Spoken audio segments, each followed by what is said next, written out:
Here's the opening scene from the movie Gladiator. What do you see? Well, you probably wouldn't have said it's glorifying the colonisation of white North Europeans, but that's exactly what you are seeing. The Romans are in sophisticated armour using advanced battle formations with state of the art weaponry.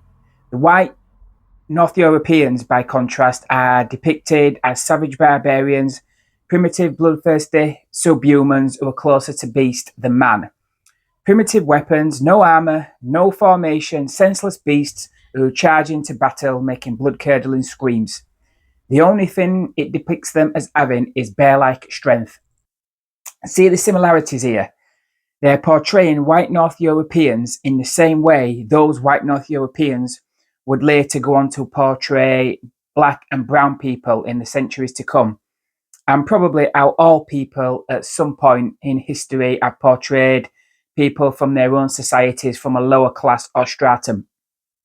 Now, the Romans did have more advanced technology, better understanding of battle strategy. So that in itself is not an untruth. But the most important thing here is the Romans are depicted as virtuous, the superior race and civilization doing the right thing, colonizing and conquering the savage barbarians and saving them from themselves. But it fails to mention that the Romans have invaded a foreign land and waged war on the people there. Now, all for the glory of Rome. Even though they undoubtedly left positive infrastructures and technologies in the countries they conquered, nevertheless, they conquered by force, oppressing and killing the natives. And all those benefits which they left were little consolation for the people who were alive at the time. Now, other movies about the Romans, like Centurion or The Eagle, all portray the Romans as virtuous warriors battling the savage North Europeans.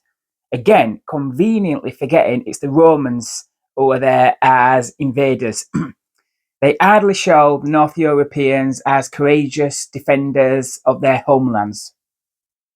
But we don't notice this when we watch these movies because we've been conditioned to see white people always as colonizers and never the colonized. But the fact is, what the Nazis referred to as the master race once were seen as savages from mysterious distant lands in need of civilizing. Now, you may say the Romans are what we consider white, but even in their time, they dealt with people from Africa and the Middle East, and many of them they considered much more civilized than the light skinned beasts of Northern Europe. Now, those northern savages would go on to create the countries like Germany and England that would give the world back Beethoven, Sir Isaac Newton, common law, the steam engine, Rembrandt, and countless more. Now, I wonder if the Romans would have believed it at the time if you'd have told them those northern savages that you're colonizing and oppressing would actually go on to dominate the world and be some of the most sophisticated civilizations the world has ever seen.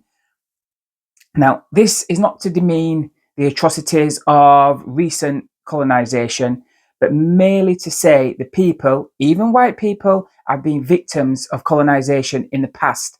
It's a theme as old as humanity. And that's just the reality of human civilization throughout history. And much of that history, white people have spent it as the oppressed, not just the oppressor. Now, the world moves on and time stops for no one. In the future, the colonization of native peoples around the world, especially the global south, will be forgotten and a distant memory in much the same way as colonization of those North Europeans as many centuries ago. Now, we should never forget the past so we can learn from it, but it exists to help us forge a better future. But we can never do that if we have hearts full of hatred stuck in the past, unable to move on.